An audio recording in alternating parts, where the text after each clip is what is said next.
There we go. Fabulous. So, tonight, I thought we'd play around with the code that our minds uses to build emotion. And every thought, every memory, every reaction is all associated, made up of pictures, sounds, and sensations that are arranged in a specific pattern. Change the pattern, and you can change the feelings. And it's not really philosophy, it's how we're wired.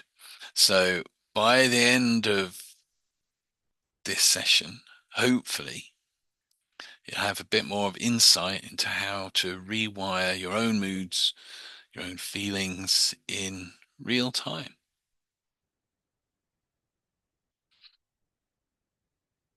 So this is touching on submodalities, which we have looked at in the past. Every sense system, so our sight, our hearing, sense of smell, sense of touch, every sense system has sub qualities.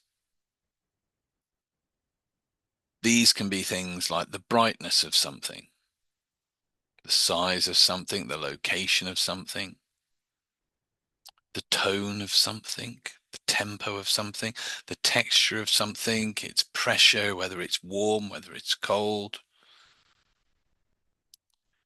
And all these things are the ingredients that make up that state of mind.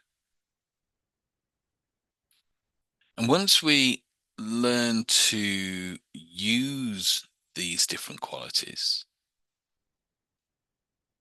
we can discover the recipe, create our own blueprint for what motivates us, what brings us into a sense of peace, what brings us into a sense of joy,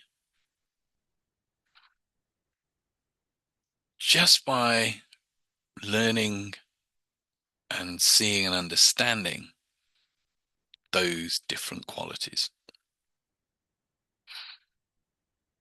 For example, if you picture, and you'll recognize this from a lot of the work we've done, if you picture a memory, for instance, and make it bright and bring it up really close to you, it can feel a lot stronger. Push it far away and dim it, make it harder and more difficult to focus on, and those feelings and the intensity of feelings will fade. And every emotion has its architecture. And I guess really then this evening we're looking at being the architects of our own emotions. That sounds good. Or you could go a bit more cosmic and say we're learning to shape our realities, whichever you prefer. So let's let's just run through a little something just for you to have a go at. And I will say this is predominantly when when I work with people, this predominantly underpins the majority of what I do now.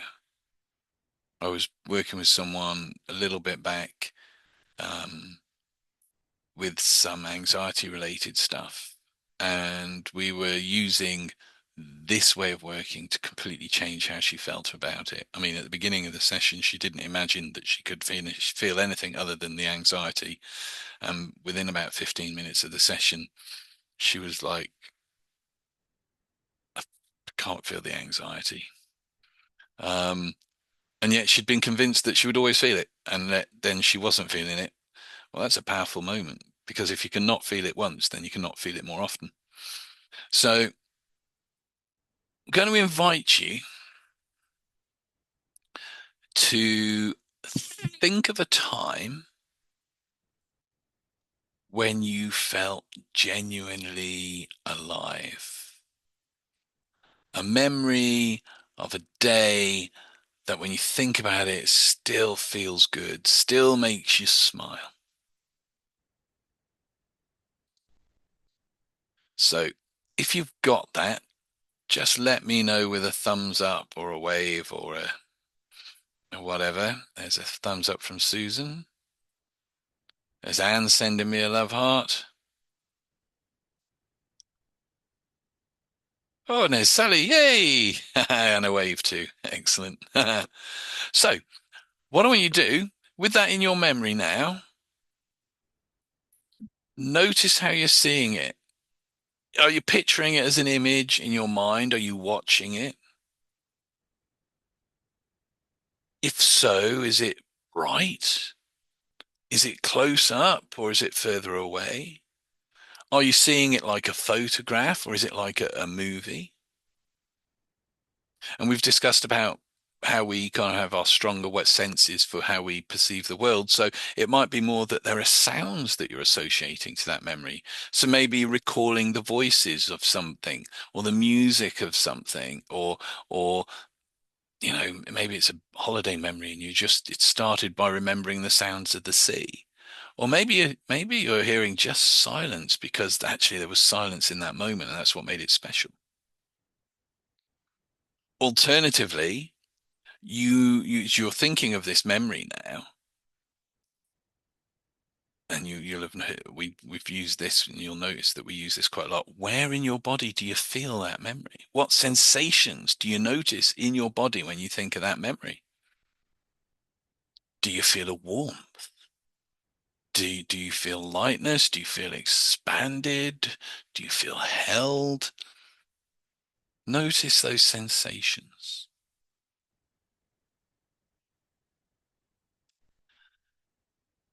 And once you've got an idea of those things that you're feeling, hearing, sensing, what I'd invite you to do is to just very slowly change one thing. And what we're going to do is just going to make that image twice as bright.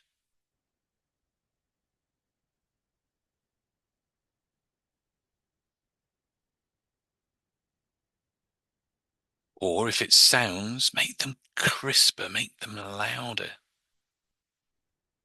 Or if it's in sensation, intensify that sensation. If it's a warmthness in your chest, imagine expanding that out to fill your whole body. And notice what happens. Bring it closer, make it bigger. And notice if the feeling intensifies.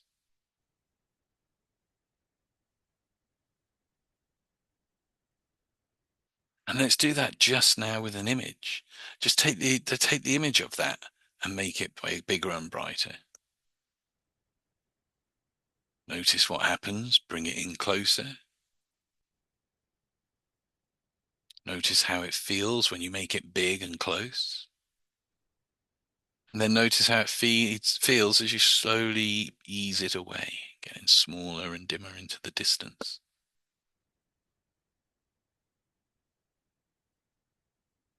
Now, as you've been doing that, and as you've noticed how it feels different depending on how you present it, you'll have discovered one of the elements of your emotional blueprint. Because there is a memory, an image with that memory, a thing with that memory that creates a certain feeling. And you've now learned how to intensify or reduce that feeling, that emotion. And in doing that, if you can do that with a good feeling, well, you can also do it with the bad feelings as well. But for now, just restore that image, that memory to its original form. Having discovered that our feelings are malleable, that we can shift them and change them. And so what we're going to do, we're going to do a breakout room, pair up, and each pair is going to take it in turns, guiding the other person through a positive experience. And you're going to ask just a few simple questions. So you ask them to think of a positive experience, a positive memory. You ask them, what do they see when they feel that way? Ask them, where do they feel it within their body? And then what happens if you make it bigger and brighter, louder, or if you reduce it back? And as you're having a go at this, if you're the person who's being asked the questions, just make a note of, we're talking about a positive experience or a joyous experience. So make a note of what may have surprised you about how your mind codes that sense of joy, how it represents that sense of joy. So let's just get to the breakout room thing. There it is. I can see it. We need two. And let's, should do it automatically. Why is it not doing it? Right, we have no idea. I'll open up the breakout rooms. Oh, Sally's got the Aurora Borealis floating in the background. Very nice there. And you've just been consumed by it. It's like an episode of some sort of weird 70s sci-fi movie. 1 minute you're there, next minute you pop, disappeared into the Northern Lights. We'll open up breakout rooms. So again, directing your questions, ask the person to think of a joyous memory, a good time. Ask them about it. Where do you feel it? What's the image? How do you see it? What happens if you make it bigger? What happens if you make it smaller, brighter, louder, all that stuff? Play around with it. At the end, just remind them to return it back to where it was when they started. And I'll see you. We could do that. Just do we'll do about 5 minutes each way on this one. Um, one of you sadly will get to have to work with me. So see you in a moment.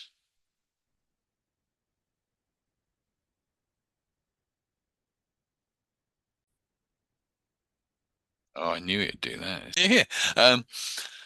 So hopefully well, I know you've had a chance to play with that, and what you're doing by visiting memories, go, okay, when I'm feeling happy, when I feel like laughing, what's the image that actually comes to mind when I think about myself laughing? Okay, I remember a time. For me, I always remember crying with laughter, watching the first ever stage hypnotist that I saw. And even now, as I'm talking about it, I can feel the smile growing on my face. And because he was like, I was about 11 or 12, and he got these adults doing the most ridiculous things, which to 11 or 12-year-olds was absolutely amazing and hilarious. Still one of the best shows I've ever seen. So for me, that puts me in that mood to laugh. It makes the world feel lighter. So what if I make that bigger and make it like it wasn't just a little stage at a holiday set camp place? It's a big, massive theater, and it just I can then start playing with my state of mind. But equally, we can use this for the more negative states of mind. So if we're stressed, if we're worried, if we're doubting ourselves, um, same process, except rather than making things bigger and brighter, we're going to pick a time of mild annoyance. Pick a time when you felt a little bit miffed or a little bit hesitant. We're going to notice the image that comes with it, any sounds that come with it, or the feeling, where it lives within you, what it looks like, what it sounds like. And once you've built that image up, that idea up, then we're going to experiment, shrink it, turn it to black and white, change the soundtrack, and notice how fast the body and the feeling follows. So I'll do the thing of, I've noticed some people have like a team of people working for them who can just do this thing whilst they're talking, and it flows seamlessly into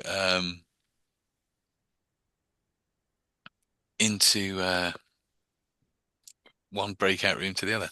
So this time, the person initially who's recalling something, recalls something, like say, time you felt a bit annoyed, bit miffed, bit hesitant, and the other person's going to ask them to build what's the image, what's that's there, get an idea, what's it look like, what's it look like, basically, what's it sound like, How's it feel? Where do you feel it? Where's it happening?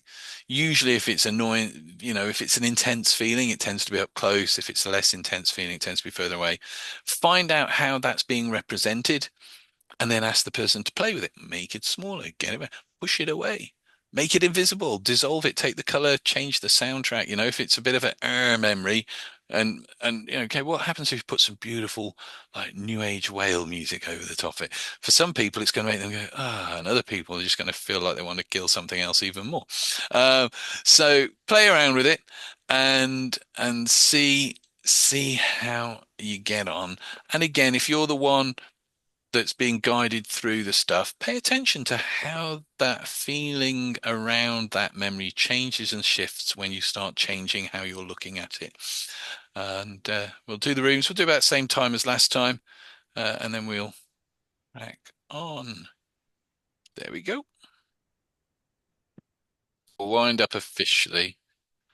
Close that. We're not going to use that again. Wonderful. So you've had an experience in both directions, one of taking a feeling, a good feeling, positive feeling, amplifying it, and also taking a more negative feeling and diminishing. Is this going to work every single time instantly like that? No, because some things are more intense than others. But when you work this way, you're telling your mind, this is where I want to be heading. So if you're feeling really agitated in a day, one session of going, what's that look like, and shifting it and changing it, it will make a difference. Will it clear it up completely? Maybe not. You might have to do it a few times throughout the day to manage it, to contain it. But that's what this is about. It's a learning about how to manage our emotions, how to manage our feelings and our states of mind. So to finish up with, what I invite you all to do is to think of a situation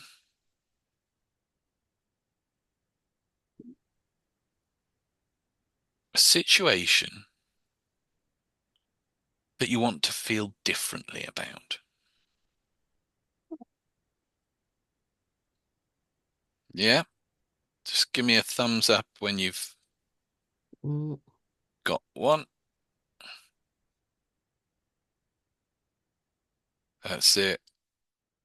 That's it.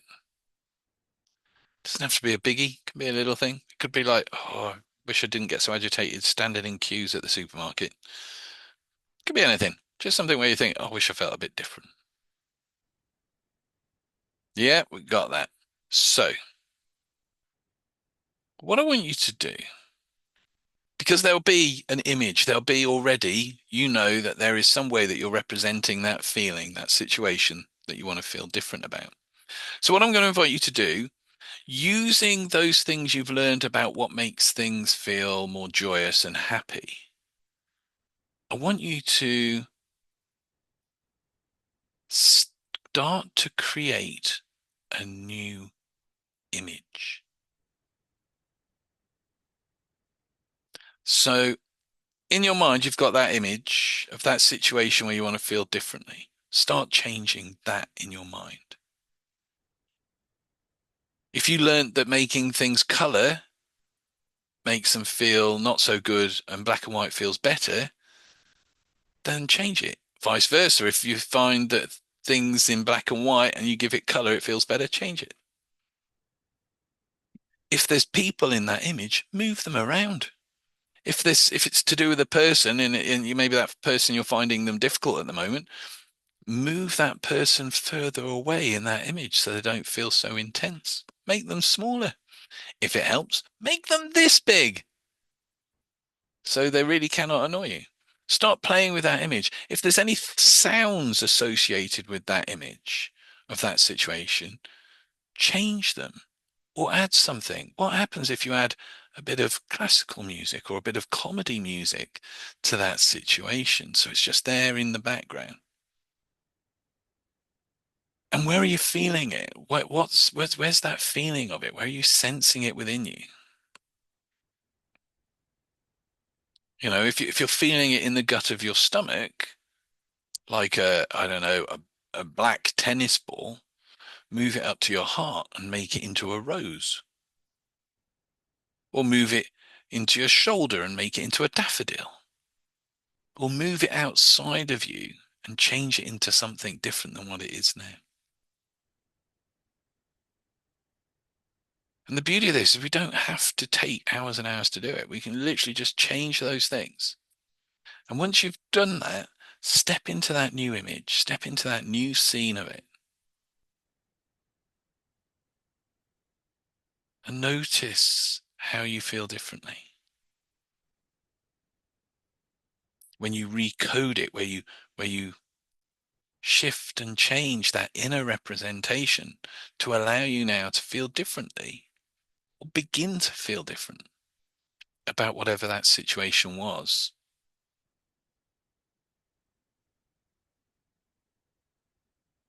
Notice how that new image feels.